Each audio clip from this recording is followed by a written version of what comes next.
Your interviewer is not playing about.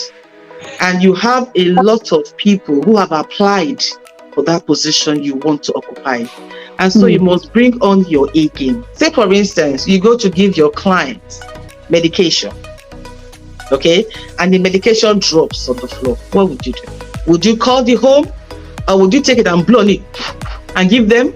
Now, sometimes some people say, okay, 5 seconds rule, pick it up quickly and give them. But no, you don't. Why? Because once it drops on the floor, it's compromised. You don't give it.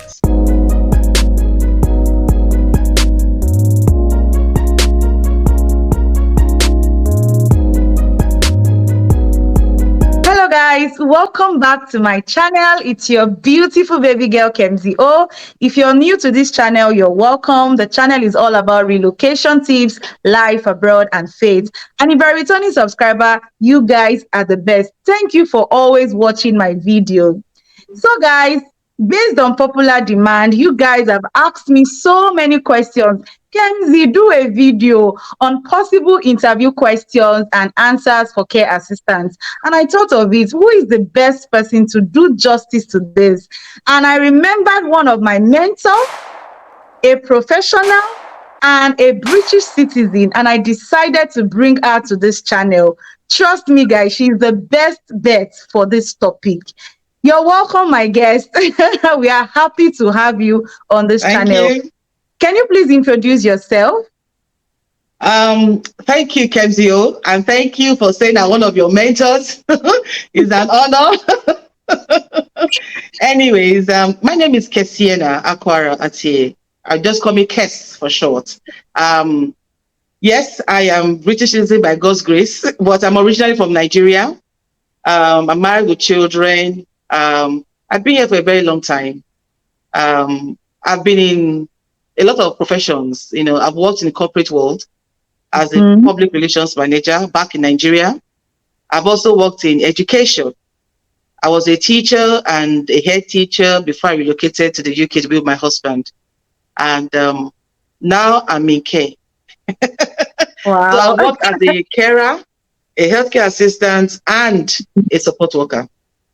So I've gone through the whole, you know, I've gone the 9 yards, the full 9 yards. As you can see, guys, I told you. So you have to be prepared. Get your book and your biro and make sure you jot as many things as you can. And you can always rewatch the video, okay?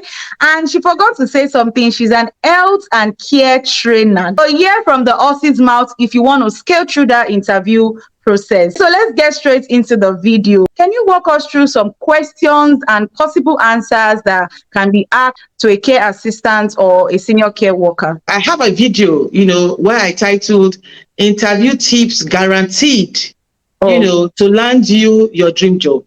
Okay, but I'll just give a little bit of light here, you know. Okay. Now, as a carer, either a senior carer, support worker, whatever, you need to have confidence. Confidence is very, very important. You need to understand the area you're going into, either the home or NHS, and then you need to know what it is you'll be asked, because most questions you will be asked are scenario-based questions. And a lot of the times people tell you, oh, they read safeguarding courses, but they have taken nothing from those safeguarding courses. Some, I'm sure, did not even read it. They just came through and then they answer the questions. So when they are asked interview questions, they are like mumbling, looking for words to say. But here is the thing. Your interviewer is not playing about. And you have a lot of people who have applied for that position you want to occupy. And so you must bring on your A game. Now, what kind of questions would they ask you? Some of them will be based off from what you have written on your CV. Some could be based off on the job description you have asked to occupy. You can be asked questions like, why should we take you? I cannot give you an answer. You will have to answer the question. Unfortunately. And like you rightly said, I'm a health and social care trainer.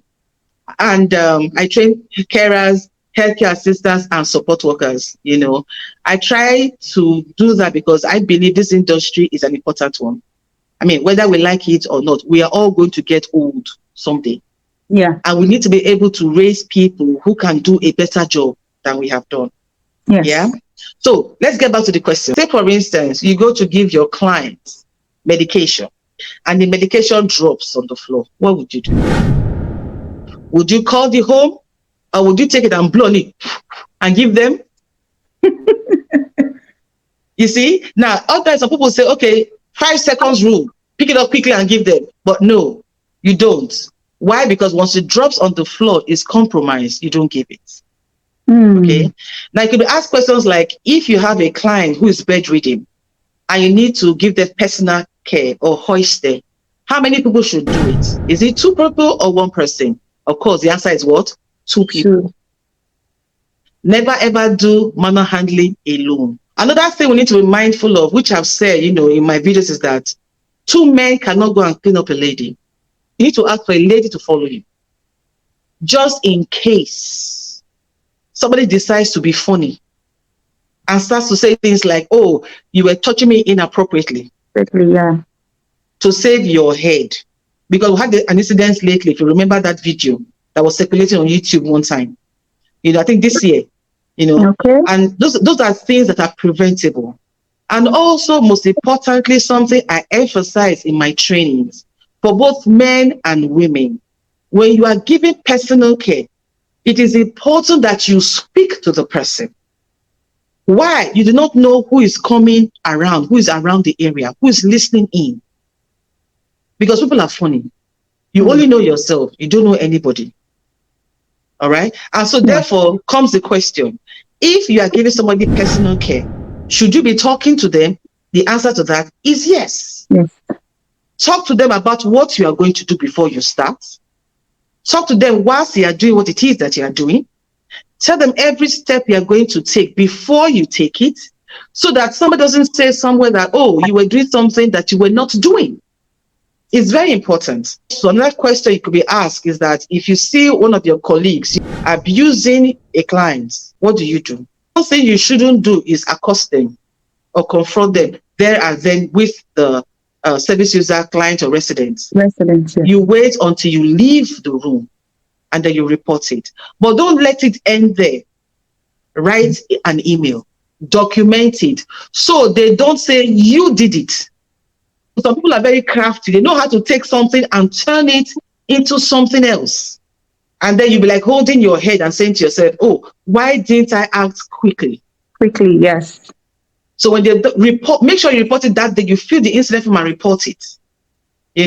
Don't keep it in. And anything that goes on whilst you are doing whatever you are doing, please document it. Say, for instance, they try to attack you or do something nasty to you. Do not keep quiet. Because if today is your turn, either domiciliary or whatever, but majorly domiciliary, you don't talk. Somebody goes there the next few days and that happens and they report it. What do you think will happen to those who have been going there since and did not report? That's true. That's true. So if it is not documented, it never happened. Yeah. It's not done. And I have a video on that because a lot of us from Africa and Asia, we are not used to reporting things. We keep quiet. We push it under the carpet. You don't do that in the UK. Because the first person you must look out for is yourself. Another question could be, if your client has passed on, would you record it? Very easy. You just say, oh, I came into the room, Mrs. A was no longer breathing, she was not responding. That's all you say. You do not say the person is dead because you're not a doctor. Neither are you a nurse. And that is not your call. Does that make sense? It makes Another sense. question could be, if your client is no longer able to do the things they used to do, what do you do? Again, you report it. Report it. Because for those that have dementia, Alzheimer's, Parkinson's, they get worse. It doesn't get better, except a miracle happens. So as they are deteriorating, it is your responsibility to what? To report it. Okay, as a support worker, for instance, you went out with your client and they decide to get funny, they run off. What should you do? Run after them or don't run after them? Because if you, whilst they are running after them, they run into the car, what happens to you, a support worker? You will bear all the consequences. You will answer all the questions. So if they are running off, don't rush after them. Don't try to grab them. You just say to them, oh, I'm so sorry. Even if you did not know what happened that made him want to run off. I am sorry if I did something wrong to you. Please come back. but do not chase after them. Let them go. What do? You call the police. After calling the police, you call the home to say, okay, this is what happened. Because if you call the home first, they'll be like, what did you do? So you have to call the police Police. first. Wow. Because Guys, I sometimes just they know learned where that. to find them. I just learned that today. They know where to find them. What about strengths and weakness question? Most people, they say they ask them, what are your strengths? What are your weaknesses? How do you answer that? And you just be honest. You see why I say be honest? Because if you're not honest, don't forget, you will have, like they say back at home, a wind will blow and everything will be exposed. You tell them what your weaknesses are. You tell them what your strengths are. There's no crime. It's a question. You've been honest. And therefore, if you know your weakness is not being able to work under pressure, then you better know what you are doing. Because in the care sector, there will be pressure. Before we carry on with the questions, I want to implore people to please, particularly if you're a carer in the UK or support worker, whatever, there is something called the Code of Conduct for all adult social care workers in England and Wales. I have a video of that on my channel. Please watch it. Why? Because you will be held accountable for your actions, omissions, and inactions. And so it's very important that you read it, because some of those questions you'll be asked are based off of those things. Digest all the legislations. You can be asked questions based on those. You can be asked questions on, what's the Mental Capacity Act? What does it mean to you? It means that person have capacity to think for themselves. Regardless of that, there are 5 principles that govern that. But majorly, whatever you do must be in their best interest. If it is not in their best interest, you don't do it. Another question could be based on, okay, your client or service user is aggressive towards you. What do? The answer to that is, do not fight back. Because you might hold them, and don't forget that their skin is very fragile. You apply too much pressure, they are going to bruise. And when they bruise, you have a lot of questions to answer. That is safeguarding. That is real safeguarding. So if they are aggressive towards you, report it, de-escalate the situation, run away. Don't say, oh, how dare you do this to me? No, do not exchange words with them. It's not allowed. Yeah. Okay. Another question they could be asked is, if a resident or their family member gives you something, what do you do with it? Do you take it like we would do back home? They gave me something. Okay, in my pocket, I'm going home. Is that what you would do? No. Good thing you answer that question. No, you don't do it. You declare. And in most cases, they will tell you, like what I used to tell them would be, please call the office. Particularly if it's a family member, please call the office and tell them what it is you are doing, what you're about to give me. If they insist, because sometimes I have some very persistent ones, I will bring it to the office, I will show everybody. Because I don't want stress. Some of them may have dementia. When they have given you, they forgot they're giving you. That's true. So how do you prove it? Because it's their word against yours. And guess who they're going to believe? Yes. Then. And so financial abuse is common here, because they don't want you to subtly coerce your service user or resident to give you stuff. It's about protecting them. And that question could be also that if you see a colleague of yours doing something wrong, what do you do with it? You report it. Yes. You are asked the question, tell me about yourself. You smile and you tell them about yourself. Oh, my name is. Then all the things you have written as your personal profile or personal statement, you now embody those things. So you now say, okay, oh, my name is Kes. I am fun-loving, compassionate, caring, proactive. I have excellent communication skills, blah, blah, blah, blah. Okay, I'm giving to care. Caregiving is a life's ambition, and nothing will please me more than to be in your organization to give care to the vulnerable. Wow. But here is the question mark. Don't say it and not mean it. Because when you are brought in to do the job, they want to see you be those things you have said you are. And if they start getting negative reports, what do you think will happen? We'll fire you. Exactly. Because you ask the question, what will give the most satisfaction on the job is going home every day, knowing Mm-hmm. that you have made somebody comfortable, you made somebody smile, you made somebody Happy. happy for that day. If they were asked, why care? Why did you choose to become a carer? Mm. Why the choice of care when you have so many other options? Now, this question, unfortunately, I cannot answer for anybody. It is them Mm. that we answer. So if you have never cared for anybody amongst your family members, you've never worked in a house or volunteered, are you sure you're fit to be a carer? The answer is personal. Because I remember when I came for my interview once, I was asked the question, why do you want to do care? What has gone through your life that has prepared you for this job? And I said, Mm. well, I looked after my mom when she was ill. I looked after my younger brother when he was ill. I'm the firstborn in my house. And so I've been caring for people virtually all my life, Yeah. and I love to see people happy and comfortable. So I think that qualifies me. And of course, my boss said, brilliant. So that's why I said it is not something I can give you an answer to. It is you that has to sit down and think deep Mm. about, That's true. what you are going to say. See. Another interview tip people need to know is that some people apply for jobs, but what do they know about the company or whatever they're applying for? Do they know anything about it? Know something about the company you're going to work for.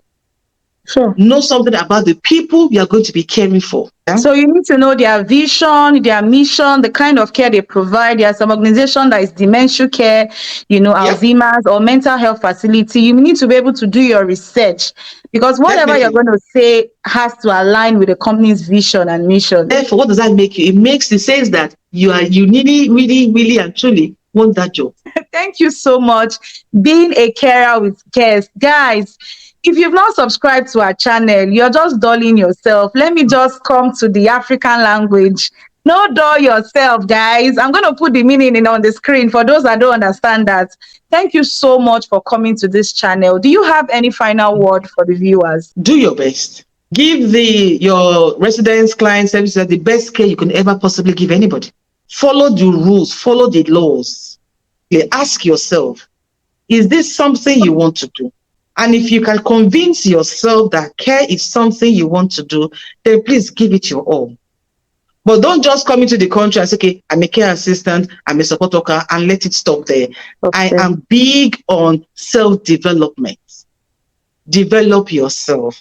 If you're in Scotland, look for the other care courses you can do to advance your career, like I think they call it SVQ this, but here we call it NVQ. Do them. Don't sit back and wait for 5 years to be over before you continue with your life. No. You can do 3, you can do 4, you can do 5, you can do 6. 3 enables you to become a team leader. 4, level 4 enables to become what? A deputy manager. But please don't drive away your own, the one you have now. You can have it so when you finish your 5 years, you can apply somewhere else. Okay? Mhm. Then 5 and 6 is managerial position. Then NVQ 7 and 8, that's like master's degree. So you're going to be at the top of management working. When you have gotten your ILR, you could say to yourself, okay, I'm going to work with my boss for a few months and then I'll move on. Why? Because I always tell people this, the ground floor is crowded. But up there, Mm. there's a whole lot of space. So Wow. let's move on. Move up, guys. Move up. Thank you so much, guys. I know you've gotten value from this video. Try to like this video so that YouTube can recommend it to other viewers, and subscribe to my channel Khemzy because I'm always here to give you relocation tips, and not just that, giving you value. Value is the watchword. So thank you very much being a carer with care, and I'm going to see you guys in my next video. Bye.